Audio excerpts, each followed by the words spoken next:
you seeing me right now through that monitor in front of you? The answer is yes or no, and if you can't choose, you can't perceive me. You don't know whether I'm here or not. 1 or 0, yes or no. Binary logic is something you depend on. Without it, you can't have so much as a single perception. If we can base insight to God on binary logic, we got it made. We don't need faith anymore. It's extraneous, irrelevant. I am closer to absolute truth than any man has been before me. Do I think that makes me better than everybody else? No. I still work in a bar.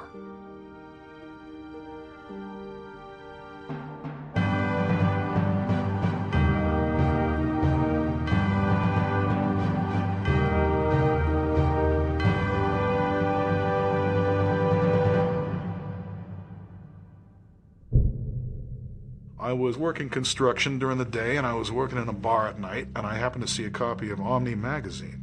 It said, the world's most difficult IQ test.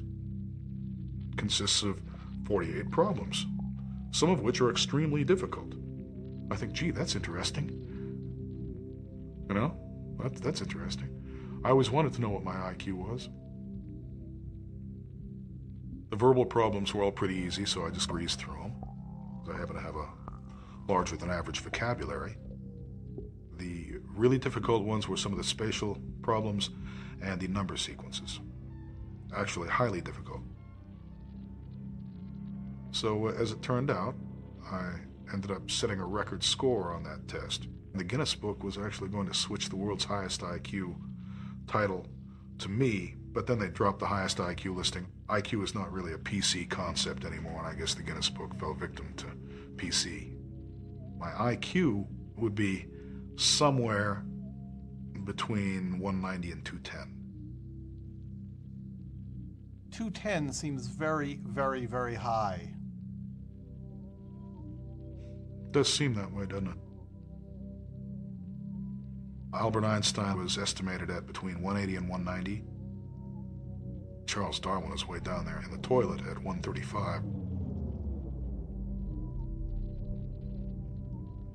Are you a genius?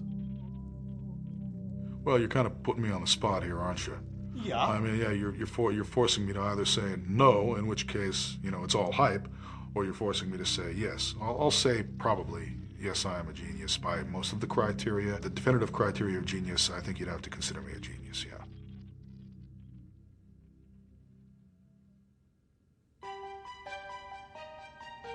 At the age of 6 or 7 months, I started pointing at objects and giving their correct names. Little red pair of shoes with little brass buckles on them that I really loved, and I thought that buckle was a beautiful word, so I pointed to the buckle on one of these shoes and said, "Buckle."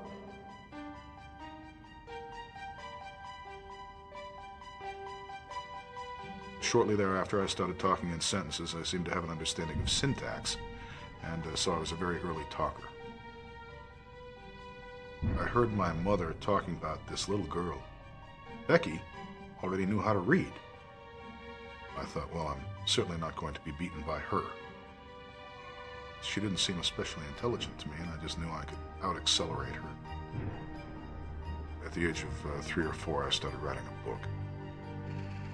It's an illustrated volume on snakes, lizards, and turtles. I had this knowledge, this utter knowledge that someday I would do something qualified me as being a genius. I could get straight A's in school without doing a thing. So I skipped a few grades. Everybody would look at me and say, well, this kid must be smarter, otherwise he wouldn't be so much younger than we are. By the same token, he's weaker than we are, so why don't we pick on him a little, you know? Kids don't like other kids around them that are praised for being smarter than they are. Why can't you be more like that kid? That kid is so much smarter than you are. Look at that kid's work, so much better than yours is. I mean, that's got to be an unpleasant thing. We were always the poorest family in town, all kinds of welts on our bodies and fat lips. Kids are like sharks. They made the mistake of thinking these welts and things were signs of me being weaker than they were. They rapidly found out that wasn't the case.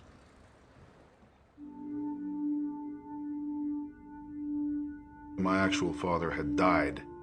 This was only one of the bad breaks that my mother got in the man department. They had a habit of dying or disappearing. The only one that really hung around, which was my stepfather, turned out to be a total psychopath. Just a mean and brutal guy, that's all. A bastard. Yeah, a rat bastard.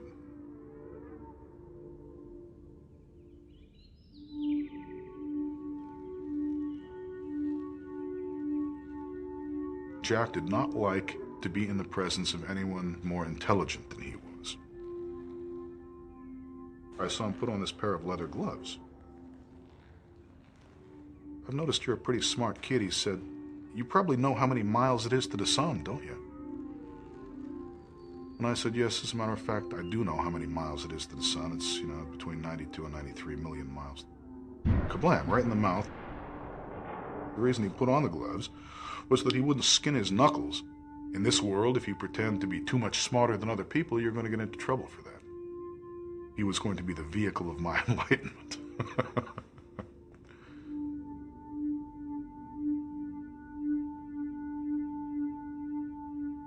We got a horse. The horse's name was Whitco.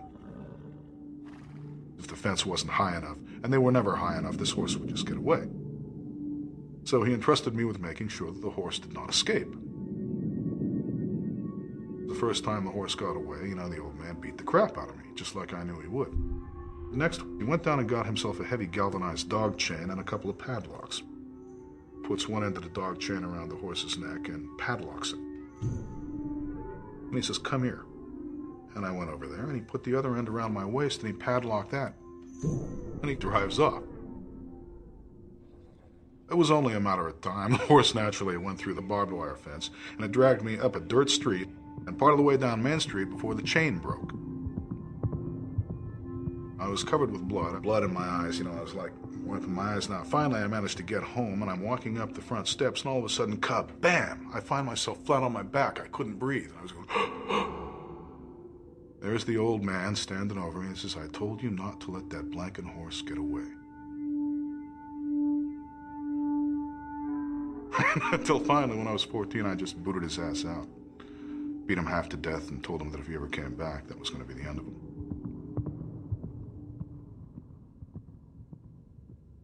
I found the whole experience of school to be highly annoying.